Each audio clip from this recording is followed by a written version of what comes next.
어서 오세요. 다작의 한류 실론에 오신 것을 환영합니다. 어서 오세요.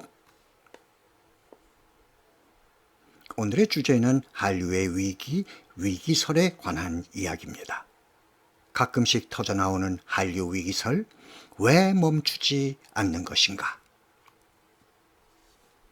최근에도 언론 매체들은 빨간불 켜진 K 컨텐츠라면서 한류의 위기에 관한 우려와 걱정의 목소리를 크게 내고 있습니다. 위기인가 성장통인가? 기로에 선 K-팝, 빨간불 켜진 K-팝, 무엇이 문제인가? 관객 없는 K-무비, 질주 멈춘 K-팝, 컨텐츠 시장 급변 위기, 영린 건드린 K-드라마 예능 떨어진 수출, 미운 털 박힌 이유 등등 다소 선정적이기까지 한 기사 타이틀로 한류를 사랑하는 구독자들의 마음을 덜컥 내려앉게 하기도 합니다. 그러나 다행히 위기가 어제 오늘의 일이 아니라는 사실을 1998년 언어기호 한류의 창발과 함께 시작한 한류사 25년의 기록들이 말을 해주고 있어서 다소나마 마음의 위안이 되기도 합니다.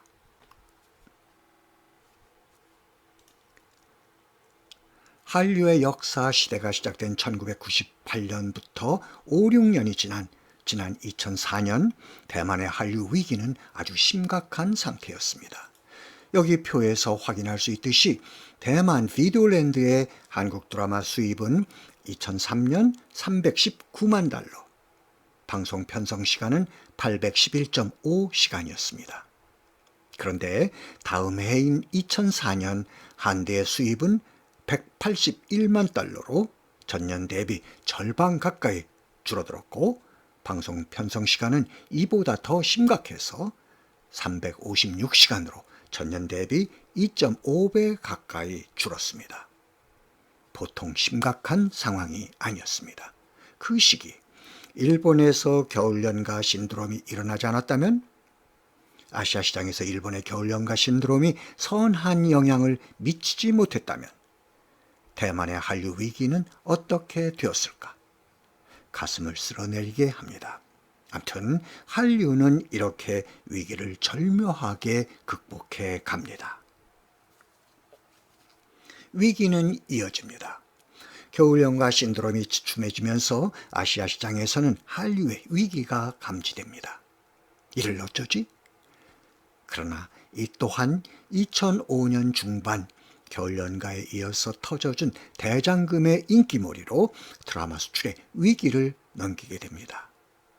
그런데 다시 2006년 대장금의 인기는 중국 당국에 의해 한한령의 빌미가 됩니다. 한국의 드라마 수출이 다시 위기에 처하게 된 것입니다. 2016년 사드 배치에 의한 한한령보다 무려 10년이나 앞서 벌어진 수입 금지 조치였습니다. 이때 위기의 구원 투수로 등장한 것이 K-팝입니다. 2008년 SNS의 등장과 함께한 K-팝의 진격이 드라마를 메인스트림으로 한 1차 한류 시대를 마감케 하고 K-팝을 메인스트림으로 한 2차 한류 시대를 열어가는 동력으로 작동합니다. K-팝의 진격이 위기의 한류를 구원한 것이죠. 이 시기를 우리는 전환기의 한류라고 합니다. 한류사 25년 1998년 언어기호 한류의 등장과 함께하는 한류의 역사 시대는 이렇게 매 순간순간 위기로 점철되고 있습니다.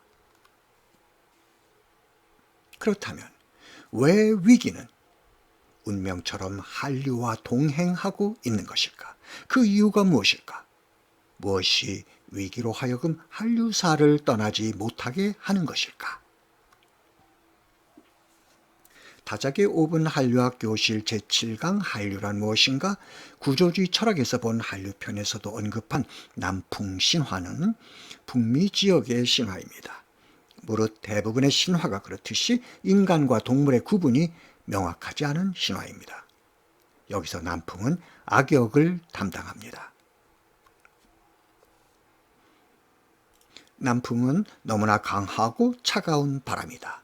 일단 불면 어떤 생명체도 정상적인 활동을 할 수 없다. 그래서 세상의 모든 생명체들이 악당인 남풍을 잡으러 나선다. 마침내 홍어가 남풍을 잡는다. 세상의 모든 생명체들은 사로잡힌 남풍에게 이틀에 한 번만 부는 조건으로 그를 풀어준다. 이틀에 한 번은 정상적인 삶을 살기 위함이다.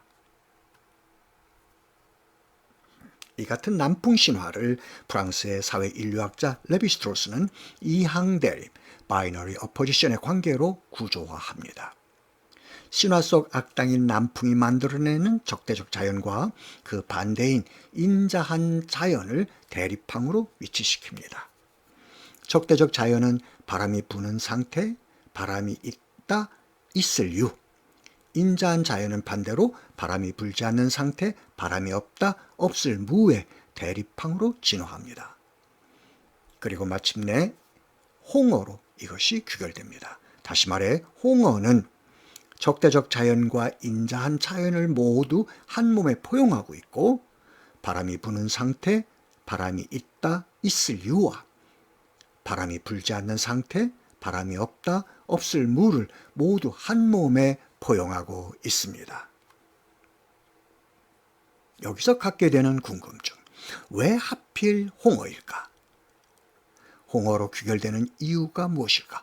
홍어는 여기 있는 사진에서 보듯이 위에서 내려다보거나 아래에서 올려다보면 무척이나 큰 물고기입니다. 그렇죠? 자, 있을 유, 존재합니다. 그러나 옆에서 보면 몸통이 아주 얇아서 없을 무, 존재하지 않는 것처럼 보입니다. 이처럼 홍어는 유와 무, 존재와 부존재, 있음과 없음을 모두 한 몸에 포용하고 있는 상징적 존재입니다. 바이너리 오포지션, 이항 대립 구조에 기반한 레비스트로스의 방법론을 한류에 대입하면 적대적 자연의 자리에 문화 제국주의가 위치하고 인자한 자연의 자리에 문화 다원주의가 위치합니다. 이들은 다음 단계에서 찬바람, 즉 한류다, 찬바람, 한류가 아니다 라는 이항 대립의 관계로 다시 구조화됩니다. 그리고 마침내 이항 대립 관계인 찬바람이다, 찬바람이 아니다는 지금의 한류로 최종 귀결됩니다.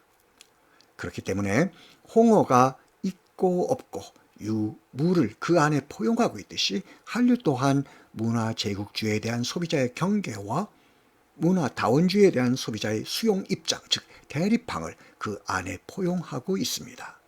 해서 자칫 경계와 수용의 균형이 깨지면, 그래서 소비자들의 문화 제국주의에 대한 경계가 강화되면 한류는 곧바로 항한류, 혐한류, 염한류, 반한류 등 시장의 극렬한 저항에 맞닥뜨리게 됩니다. 이것이 바로 한류의 위기입니다. 참고로 차가운 한류는 지금의 한류가 등장하기 전 짧은 기간 쓰이던 용어입니다.